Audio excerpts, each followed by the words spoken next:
Hello, everybody. Welcome to this week's edition of Daily Kos The Brief, our weekly show about politics. I'm Marcos Willitzes. I'm here with Carrie Alaveld. Carrie, how are you today? I'm doing great. I'm trying to get my lighting set up, but I hope everybody can see me. Oh, there we go. Little light. No, you look great. Today we're going to be talking about the Republican immigration / Ukraine / Israel aid bill. And what a cluster F it has become, because we are seeing it once again, Gary, that the Republican Party is utterly incapable of governing. You had Senator James Lankford of Oklahoma spent 3 months negotiating a bill that Republicans asked for, tying immigration reform at the border in exchange for Israel and Ukraine aid. Now, that in itself is bankrupt, tying in an existential fight for not just for democracy, but to stop an aggressor power that may draw U.S. forces into another war if they are not stopped. Tying that into domestic politics was in itself bankrupt, but that's what they did. And Democrats said, okay, that's what you want to do. We'll cut a deal. We'll negotiate a compromise. They did that. Republicans got much more on the border than anybody could be expected. That was actually reasonable, to the point that the Hispanic caucus is pissed. A lot of progressive Dems aren't happy with it, but they got concessions that they're not going to get in any other situation. Just literally impossible to get those concessions. And Donald Trump decided that he does not want to take the border off the table for his election campaign, and turned the Republican Party against the bill that they asked for, that they negotiated, to the absurd point that now James Lankford, who did the negotiating, is saying that he'll probably vote against his own negotiated deal. That is the current state of the Republican Party. Carrie, what's your take on that disaster? Well, there's a lot there, Marcos. A lot to work with. So we got a whole show's worth to work on. You almost feel sorry for Senator Lankford. Almost, okay? Just like he spent months negotiating this. It's as conservative a deal. It's the harshest deal they could probably ever get. Partly because what they did was they said, we're not going to give you Ukraine funding unless we can get this deal. So they weaponized Ukraine funding, funding for Israel in order to get this deal. And they got it, and it's tens of billions of dollars for border patrol resources. Progressive Democrats, like you said, do not like it and have said they would vote against it. It's that bad in their eyes. The Border Patrol Union, which are the biggest assholes in the labor movement, not even close. They endorsed Donald Trump twice. They came out for this deal because it is really a giveaway to conservative demands on the border. It makes asylum a lot more difficult. It caps the number of people that can come in legally. I mean, it is just an absolute draconic anti-immigrant immigration bill. They got what they wanted. They got what they wanted. And what Biden, who desperately wants to get funding to Ukraine, was like, okay, this is harsh, but he called it fair, which whatever. But whatever. Politically, he was like, okay. So, and he said, he basically committed to signing it, without major, changes or whatever. And said that on the first day that it was signed, he would shut down the border because there's a cap on how many, immigrants or how many migrants can cross the border, before the border just gets shut down. He said, and that cap that's in the bill regularly gets breached. And so he said, it's 5,000. And right now 5,000. It's magnitude more than that. So it would automatically shut down the border. It doesn't give the president the option to ignore it, which is what Republicans claim. Because right now you can't. I mean, it's really at the discretion of the administration and Homeland Security. So basically, look, this is what legislating sometimes look like, right? The Democrats, and especially the Biden White House, were going to get something they really wanted. And in order to get that, they were going to, I got to say, it's BS that Republicans weaponized the Ukraine funding issue. We should just be supporting democracy abroad when someone like Putin invades a country for zero reason other than just to take that country over, right? We should just be supporting democracy.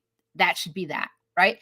But in this situation, given where we are with the Republican Party unwilling to support democracy abroad, and actually becoming sort of a Putin-loving party, Literally, literally, literally, literally. right? Yeah. So here's the White House. What are we going to do with this? Okay, we're going to accept this compromise that's been negotiated. That's got a bunch of stuff in it that, a bunch of border deal stuff in it that we actually don't like that much, and the progressive Democrats definitely don't. But then we're going to get this funding for Ukraine. We'll get funding for Israel, and we'll just take our lumps a little bit on this border deal.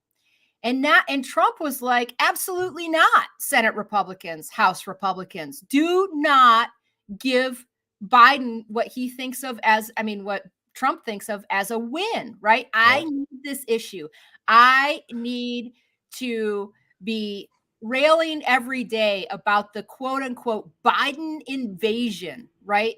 As Trump Yeah. called And it, and Carrie, just so everybody understands, this is not conjecture. He has literally said this. Republicans have literally said we need to keep this issue for the debates for the presidential election. Who was it that said? Was it Iowa? Chuck Grassley? Like, why would we give President Biden a victory that will help him get reelected when we can get more if Trump is elected? Like, totally. they're not pretending. Okay, just to be clear, they're saying they're going to get more when Trump is elected. And when he was in office and they had control of both the House and the Senate, Marcos, do you remember them passing anything regarding immigration? Anything at all? No, and there's no scenario in which Republicans have a filibuster-proof majority, or even, their odds of even taking the majority in the Senate are 50-50 at best. And right now, the Democrats are odds-on favorites to take the House. So, literally, if they actually care about the issue, and this is what's critical here, if they actually cared about the issue and cared about legislating, they would actually 100% support this deal. They don't care. It's just like abortion. Carrie, it's what we've been talking. Republicans didn't want abortion banned. They wanted to talk about it to rile up their evangelical base. And when the Supreme Court threw it out, it was a dog, the proverbial dog that caught the cart, did not know what to do with it, right? Right. It's the same situation here. They don't want to solve the issue. They don't want to even pretend to solve the issue, because I don't know if this bill would actually solve the issue. People forget that fences and gates and walls, you can still dig over under them, and you can still have a $10 ladder to jump over them. This is not going to stop the issue. What's going to stop the issue is economic prosperity in the countries and security in the countries that are sending these immigrants. That's what's going to stop. Right. But anyway, beside that, it is literally the abortion debate all over again. And Republicans are like, oh my God, last time we got what we wanted, it backfired on us disastrously. So they don't want what they want. Right. They don't want, and Trump especially doesn't want it. Right. And so now we're in this situation where they are almost certainly going to torpedo their own deal, even in the Senate. They're not even going to push it through the Senate and then have House Republicans. Even in the Senate, they're probably going to torpedo this deal that they negotiated for months. And so we're going to play a clip of Joe Biden talking at the White House today. He's at a White House state dinner. He made remarks. They are not super, the way in which he says this is not super forceful, but what he says is forceful. He was basically saying, this isn't how I wanted this to go down, but if this is the stunt you're going to pull, which is to kill your own deal, I am going to hang this around your necks every day until November at the ballot box. So let's just listen to, he also tells them to grow a spine. Let's listen to Biden do it. Immediately. But if the bill fails, I want to be absolutely clear about something. The American people are going to know why it failed. I'll be taking this issue to the country. And the voters are going to know that it's not just a moment, just at the moment, we're going to secure the border and fund these other programs. Trump and the MAGA Republicans said no, because they're afraid of Donald Trump. Afraid of Donald Trump. Every day between now and November, the American people are going to know that the only reason the border is not secure is Donald Trump and his MAGA Republican friends. It's time for Republicans in the Congress to show a little courage, to show a little spine, to make it clear to the American people that you work for them, not for anyone else. I know who I work for. I work for the American people. I like it. I'm like, I mean, this is not, like I said, this is not where the White House or anybody would really want to be, but here we are because of the Republican Party. And Joe Biden is like, he's literally said, every day I'm going to make sure the American people know who killed this deal. And so when Trump and Republicans are out there ranting about the border and the invasion and, you know, the Biden administration not being tough enough on immigration and not shutting down the border and whatever, the very, very unvarnished and, you know, in your face response from the White House and from the team Biden, the Biden campaign is going to be, you guys tanked the deal. We were going to take it. Yep. Yeah, So it's a bit of a lose maybe for Republicans, because just taking a step back and looking at how the 2024 presidential campaign and actually the whole entire cycle is shaping up, right? Abortion's going to be top issue. Does not play well for Republicans. Democracy is going to be a top critical issue. Does not play well for Republicans. The economy, if it was an issue, it's really losing its salience. I mean, the economy is actually doing quite well. There's this talk of this vibe session, right, where people feel worse than economic indicators suggest. But even those economic indicators and people's sentiment is actually every month we're seeing those tick up and up getting and up. better. So Yep. inflation's really, you know, it's stopped, right? There's no inflation right now. Jobs are still strong.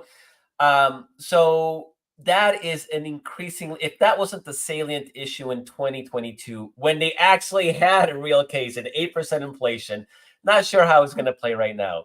So Republicans are really casting out desperately for an issue, right? And so they've really landed on this immigration, where polling does show that people trust Republicans more on border security for whatever reason, right or wrong. It's just a reality. So the sort of the question here is, then, do Republicans you know, do this deal, which is really the best deal they'll ever get? I don't think this is it. This is their one chance. This is done. Not only will they not have the majorities necessary to push anything tougher, but now Democrats have been burned. So there will be zero interest amongst Democrats to walk this plank ever again. So this is their one shot. So either they take that shot and then it's no longer an issue for November, because then Biden can say, we passed a bipartisan deal. Right? It's just like right. And Biden loves to talk about bipartisan. He loves that. So either that, or they keep the issue alive by not passing this legislation. But you know what? This is Trump clearly realizes this is the only thing I don't think there's anything else in Trump's playbook other than they're gonna, their immigrants are gonna come and kill you and rape you and take your jobs. I think that's like his entire campaign at this point. Well, so he's like, don't take it off the table because I got nothing. But Republicans asked to put this on the table. Democrats didn't. Republicans could have made any other issue. They thought they were bluffing Democrats into not giving aid to Ukraine because they are in Putin's pocket. They did not want to give any money to Ukraine. So they thought, what do Democrats hate more than anything else? And it's being cruel to immigrants.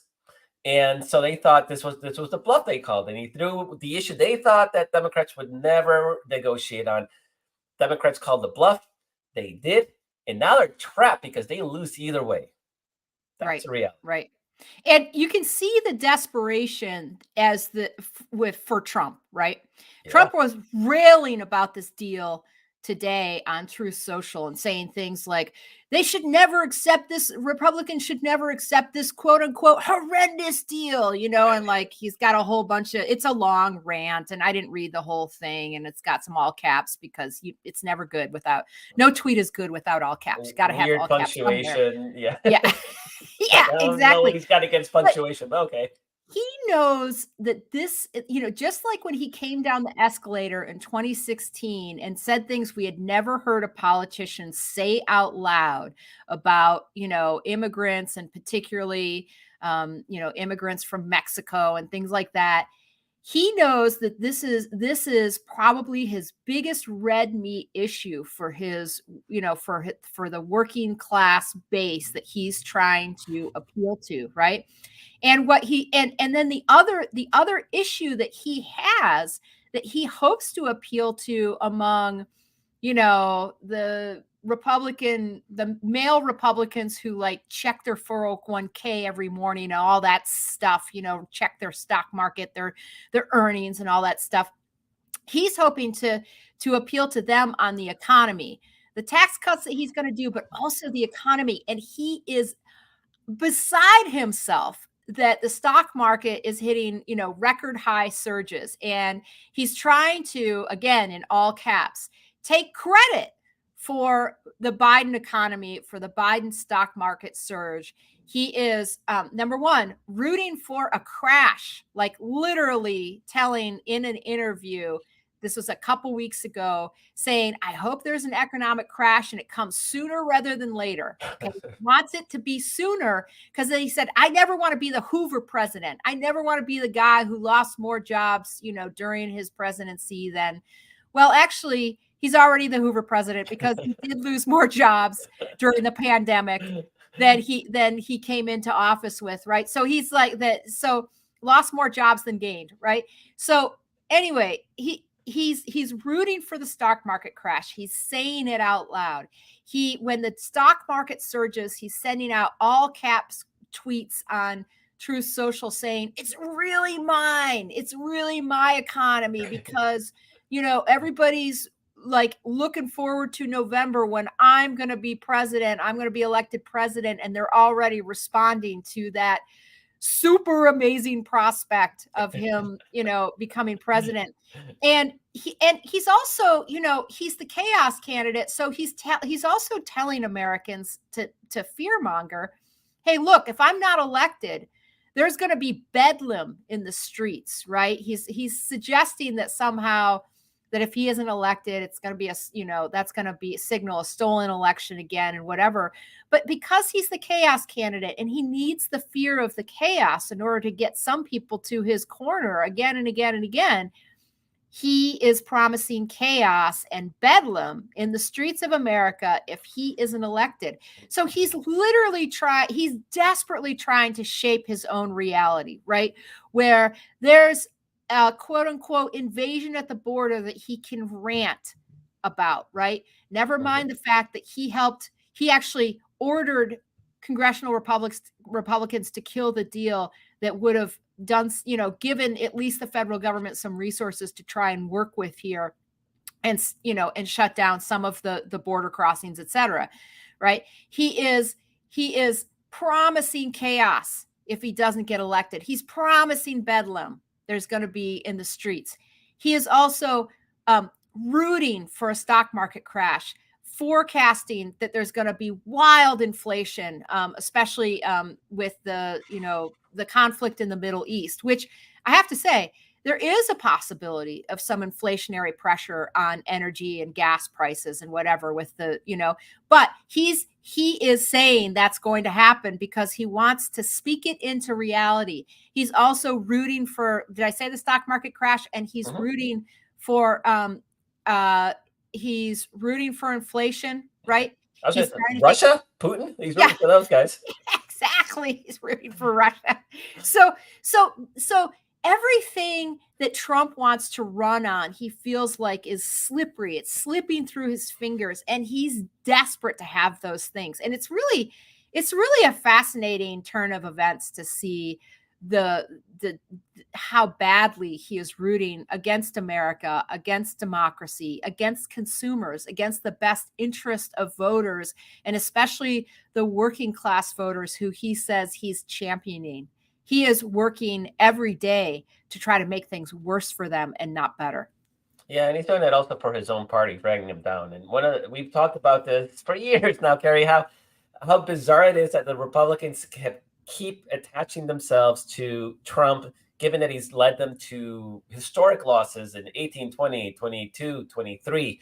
And now we're heading into 24. And the dynamics that led to those Democratic victories in those previous years have not gone away. Nothing's changed. Now, a lot of people may point to the polls and they say, oh, well, Donald Trump's leading in the polls. First of all, I wouldn't put much stock in most of those polls. Most of those polls are actually junk Republican outfits or trash outfits. Hey, did you see where the Economist went and took these 538 polls and ranked the very good pollsters, right?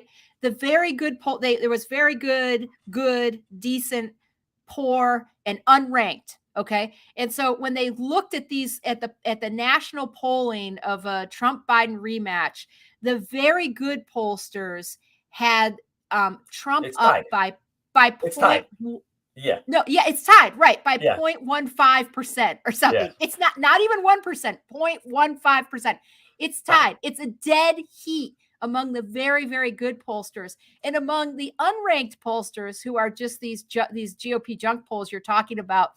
Trump is up by 6.5% percentage points. So there's a lot of reasons not to trust the polling right now. And I've written a lot about it and I could talk more about it, but certainly even if you're just looking at 538 and the averages, you can't look at these unranked pollsters or these pollsters with poor ratings. They are coming up with completely more Trumpified, pro-Trump averages and responses than the very good pollsters. Okay, I'm sorry, I had to interrupt. No, and we saw that last cycle too. Is that the Republicans had flooded the info space with these junk partisan pollsters that are designed to try to change the narrative, right? So in 2022, they had that's why Republicans were convinced they had a big wave coming, because their own junk pollsters were showing these big Republican advantages. Even if, but I'll say this, Carrie, here's my limb I'm going to go on. Even if the good pollsters gave Trump a 6-point lead right now, I would rather be Joe Biden, because the fundamentals of the electorate right now, we're seeing it time and time again, that they favor Democrats. Turnout is much higher. Look at the perfect example is Wisconsin, which is the most 50-50 state. We just had a mid-cycle in the middle of the year Supreme Court race, and we won that by 11 points. So we are in an environment where Democrats are far more likely to turn out. Republicans are far less likely to turn out.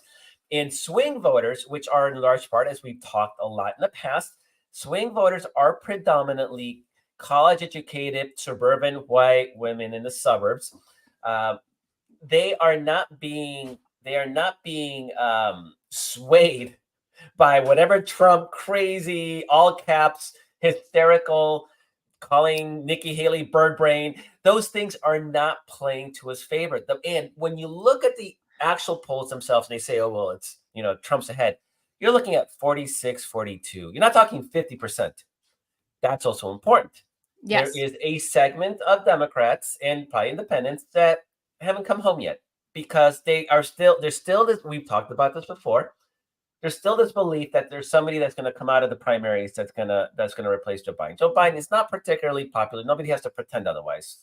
And some Democrats still believe that Nikki Haley might beat Trump. It's both, right? There's people who are a little bit maybe not totally paying attention, hopeful that there's going to be a different, dynamic other than this Biden-Trump rematch. But there's lots of Democrats who still think Nikki Haley might beat Trump. And of course. And what I will say is I will start paying attention to the polls. First of all, I will always pay attention to special elections before I pay attention to polls. There is direct correlation with how well Democrats perform in special elections to general election results. We've seen that now in 4 cycles straight, number one. But number two, I would really wait till the conventions. That's when it's going to sink into people that, oh shit, no, it is Biden and Trump. God damn it. I literally wrote this morning where I was like, I wrote a polling piece and I was like, let's revisit the polls once we get to the convention time. I mean, I literally said that. Can I piggyback on some of the stuff you're saying? Or Please. Are you done? You got more? No, you can. Yeah, go ahead. So I just want to say too that, you're talking about the environment being better for Democrats. I agree with you wholeheartedly. But also just look at where Trump is right now, right? Okay, so number one, he isn't what we've seen in Iowa and New Hampshire is he isn't actually pulling out like a bunch of new voters that we've never seen before, right? Because there was a decrease, a specific decrease in turnout in Iowa. We know weather, et cetera, but it's not like all of a sudden these Trump counties were just going gangbusters. The other thing is that there was a big turnout in New Hampshire, but mostly it was a bunch of independents voting in polling a Republican ballot so that they could vote for Nikki Haley over Trump. So, but nonetheless, Trump is at a high point in his candidacy. He proved, victorious in Iowa and New Hampshire. It's enough for him. Which he only won by about half the vote. Half the Republicans voted against him. Exactly. Yeah. He's an incumbent Republican who basically only drew somewhere between 50 and 55% of the electorate, okay, in both places. But that's enough for him to say, look, Nikki Haley doesn't have a path. I'm going to be the nominee. Almost everybody, short of what people talk about him choking on a cheeseburger. One person called it the hamburger from heaven, which cracked me up. There's a non-zero chance that happens. Yeah, right. The hamburger from heaven. I think I have to credit. I think that was Tim Miller, who we had on last week or 2 weeks ago, talking about the hamburger from heaven. But anyway, short of some event like that, right? Trump is going to be the Republican nominee.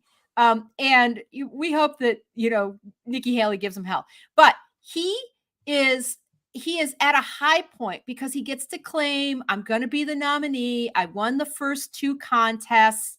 People should unite around me. People, voters generally like a winner. Most Republican voters really like Trump anyways. And now they're convincing themselves, yeah, he can totally win. Biden's, a terrible president, but whatever they're telling themselves. And their junk polls are reinforcing that idea. Yeah, and their junk polls are reinforcing that. So Trump is kind of at a high point of looking, somewhat invincible right now, right? Meanwhile, there's a ton of political gravity coming his way. Not only is Nikki Haley literally hammering him with the independent soft Republicans who are watching her. She, everything from mental acuity to he's a grumpy old man to, there's so much.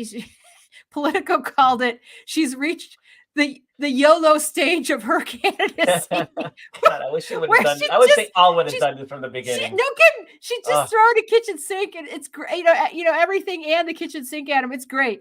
But anyway, she's going to be doing that shtick, right? In the meantime, there are these rulings that are coming down that are imminent. We just last week had the $83 million ruling in the defamation case against writer and columnist E. Jean Carroll, right? And then he defamed her again. So there's right, and he defamed. He should just keep on talking, Trump. So, and we've got sometime in the next probably few weeks, we're going to get the judgment on the civil fraud case in New York, which will probably be hundreds of millions of dollars. The New York AG asked for $370 million in damages. And most people who are prognosticating about this, people smarter about the law than me, thinks that it's going to come in somewhere in the hundreds of millions. Okay. That's not a good look either. He will probably also be kicked out of doing business in the state of New York. That's probably not a good look.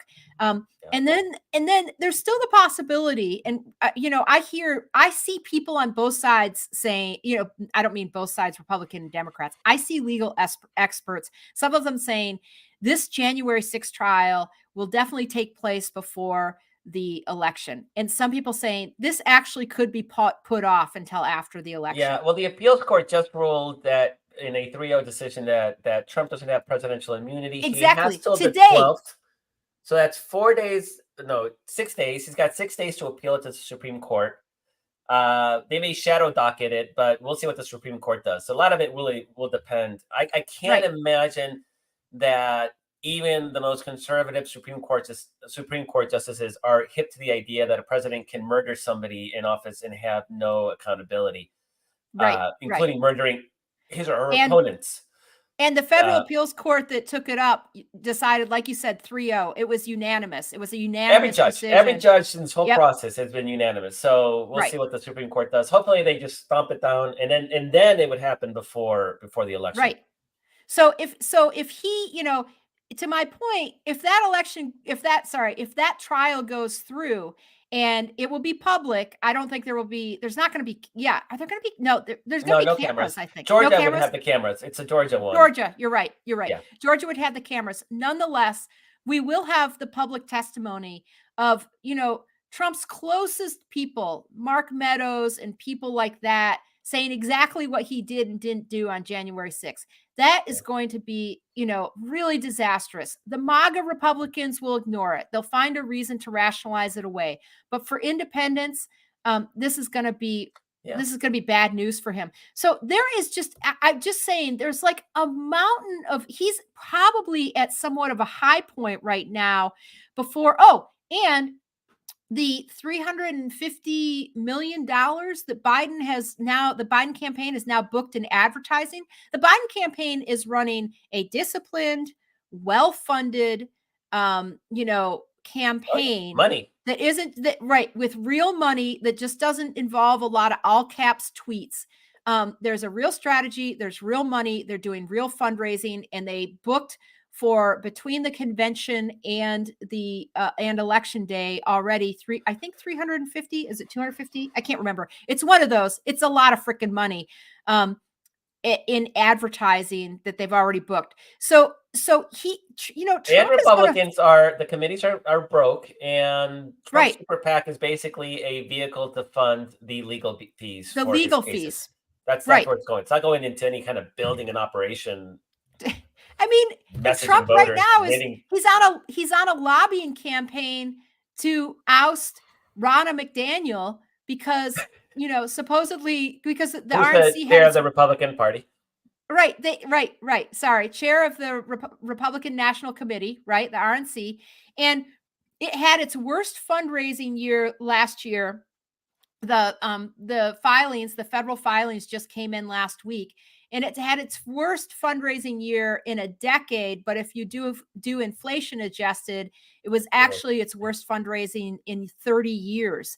And that's a real problem for Trump because he really needs them to help him out if he's going to be spending all of his money on, you know, legal fees. So he refuses to let anybody else use his likeness to raise money because he just wants it all to himself, which then goes to his legal fees. So it's this vicious, destructive circle. So, Carrie, we're almost out of time. So I just want to bring it right back to how we began, is that this is sort of the environment. And Trump has the one issue that he thought he was going to run on, right, which is the border. And we just heard Joe Biden saying every time Donald Trump opens his mouth and says the border, Democrats are going to be like, you torpedoed your own bill. It really takes a lot of the wind out of that sail. A lot of it, again, like you say, the MAGA people, they're in their bubble. They don't care. They're 30% of the electorate. They're an important percent, but they're not going to get Donald Trump to victory. That is an incredibly potent argument to those college-educated, suburban, white voters who may be concerned about the border. I don't think they particularly are, but maybe they are on the security, on the crime safety thing. They might be susceptible to that. And for sure, they, I think, are susceptible to the idea of a functioning, workable government. And here you had a bipartisan deal that was torpedoed by Trump in order to make those crazy accusations on the campaign trail. It really defangs those attacks, and it's the biggest immunity shield that Joe Biden could have. Again, win-win, and it was an own goal because Democrats didn't ask to tie in Ukraine and Israel aid to the immigration bill. Republicans did, and now they're realizing that they just shot themselves in both feet. I don't think they have a way forward. So that's where they're at now. And so again, I like where we are, and it puts Democrats in a good place moving forward, a good solid foundation to move forward. Because you're right, Donald Trump's at his high point right now. It's artificial, it's inflated, it's based on factors that really have nothing to do with what's going to transpire once the convention is set, and everybody's like, okay, yeah, these are our candidates, and love them or hate them, these are our candidates. And then people are going to actually start to make that decision. That's not based on, I don't like Joe Biden because of vibes. Because really, it's the only reason not to like Joe Biden right now is vibes. Maybe some tangible policy issues, but mostly it's vibes. And you get from, I don't like Joe Biden because of vibes, to I'm terrified of Donald Trump for real reasons, because our democracy is at stake. So I think that's where we're going to be headed. I think we're in good shape. I'm feeling pretty good about the cycle, just like we felt, Carrie. Both of us felt good about the last cycle when conventional wisdom said Democrats are doomed, red wave. So I think we're good. So I don't know if you have any final thoughts before we sign off. Almost 100% concur. The only thing I would say is I still worry, and I know you're not as worried about a third-party candidate, but hey, anyone out there who knows someone who's saying, I'm just going to do a protest vote for a third-party candidate, just tell them that's a vote for Donald Trump, not to do it. It's a vote for Trump. Amen. So thank you, Carrie, for being my, as always, lovely co-host. Thanks to Walter for producing. Thanks to everybody who helps behind the scenes, Paul and Perry. Thank you, the viewer, listener, reader, for being part of the Daily Kos movement to save our country from the forces of autocracy and anti-democracy. It's absolutely it still blows my mind that democracy itself is on the ballot. We're seeing it electorally. We're even seeing it in the media environment with the demise of big chunks of the media. Democracy is under threat, and thanks to you, we're able to fight back. So thanks so much. Thanks for joining us today. Catch you all next week. Bye-bye.